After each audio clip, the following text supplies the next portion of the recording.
দীর্ঘ সময় পর্যন্ত আমরা জামানার হাদি নায়েব রাসূলের কাছ থেকে যে মহা গুরুত্বপূর্ণ কোরবানির ইতিহাসের মাধ্যমে মূল শিক্ষা জানতে পেরেছি। এর আপনার অসংখ্য শিক্ষার ভিতরে এক বিশেষ গুরুত্বপূর্ণ শিক্ষা হচ্ছে কোরবানির মাধ্যমে আল্লাহর পক্ষের হাদিকে মান্য করা। হযরত ইব্রাহিম আলাইহিস সালাম ছিলেন আল্লাহর একজন পয়গম্বর, বিশিষ্ট পয়গম্বর হযরত ইব্রাহিম আলাইহিস সালাম। ওনাকে আপনার মান্য করেছিলেন হযরত ইসমাঈল আলাইহিস সালাম। এইভাবেই আপনার পিতাকে মান্য করতে হবে, কীভাবে এটা সন্তান হিসাবে পিতাকে মান্য করার শিক্ষা রয়েছে। এইভাবেই স্বামীর প্রতি ভক্তি শ্রদ্ধার শিক্ষা রয়েছে। হযরত বিবি হাজরার মাধ্যমে কীভাবে স্বামীকে মানতে হবে সেই শিক্ষাও রয়েছে। তো সংক্ষিপ্তভাবে মূল শিক্ষা যেটা আমরা জানতে পেরেছি, কোরবানি ইতিহাসের মাধ্যমে আত্মশুদ্ধির শিক্ষা, ইলমে তাসাউফের শিক্ষা, মহব্বতের শিক্ষা রয়েছে সেই কোরবানি ইতিহাসের মধ্যে।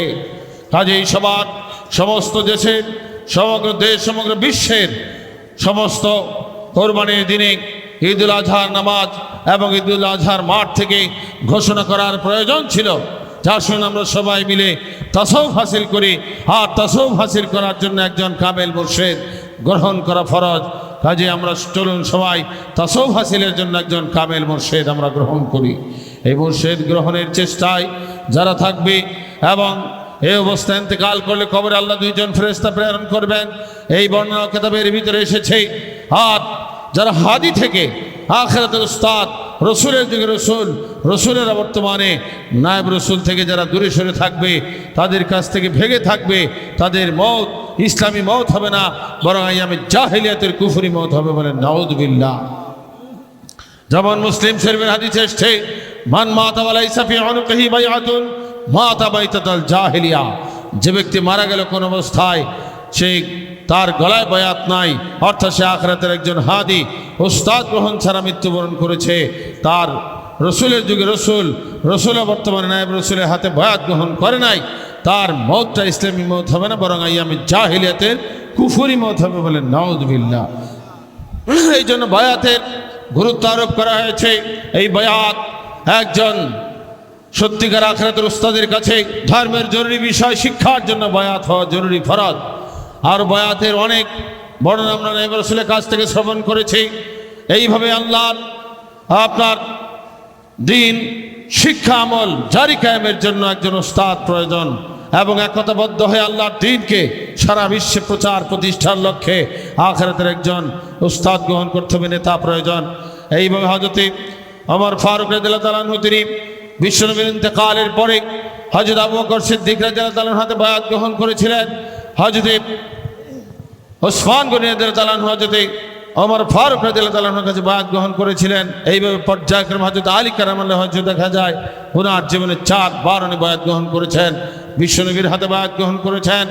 ওমর ফারুক আবু বকর রাদিয়াল্লাহু তাআলা আনহুর কাছে, ওমর ফারুক রাদিয়াল্লাহু তাআলা আনহুর কাছে, ওসমান গনি রাদিয়াল্লাহু তাআলা আনহুর কাছে তিনি বায়াত গ্রহণ করেছেন। অথচ ওনারা আপনার দুনিয়া থেকে নবীর জমানায় ওনারা জান্নাতের সুসংবাদ পেয়েছেন, বলে সুবহানাল্লাহ। তাহলে শিক্ষার বাকি অবশ্যই ছিল না, এক যুগে থাকা ফরজ।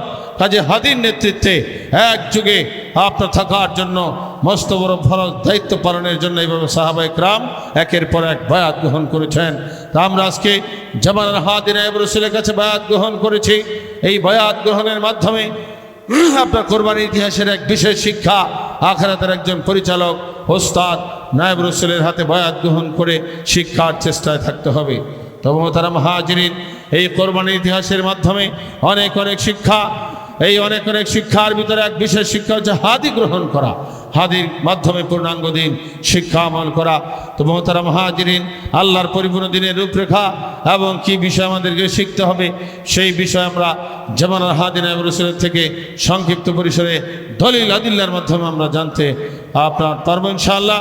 কাজে যারা দাঁড়িয়ে আছেন, আপনার বসার জায়গা রয়েছে, আপনার চেয়ার আছে, চেয়ারে বসুন, এবং যারা মাঠে বসতে চান সেখানে বসার সুন্দর ব্যবস্থা রয়েছে। সকলে দাঁড়িয়ে না থেকে চলে আসুন, আমরা পর্যায়ক্রমে মাহফিলের শেষ দিকে চলে যাচ্ছি। তো মোহতারাম হাজিরিন, হাদি গ্রহণ পূর্ণাঙ্গ দিন শিক্ষা আমল জারি কায়েমের ব্যাপারে জানে মানে চেষ্টা সাধনার বিনিময়ে রয়েছে পরজগতের জান্নাত। আল্লাহ আমাদেরকে জান্নাত হিসেবে কবুল করুন, সকল বলুন আল্লাহুম্মা আমিন।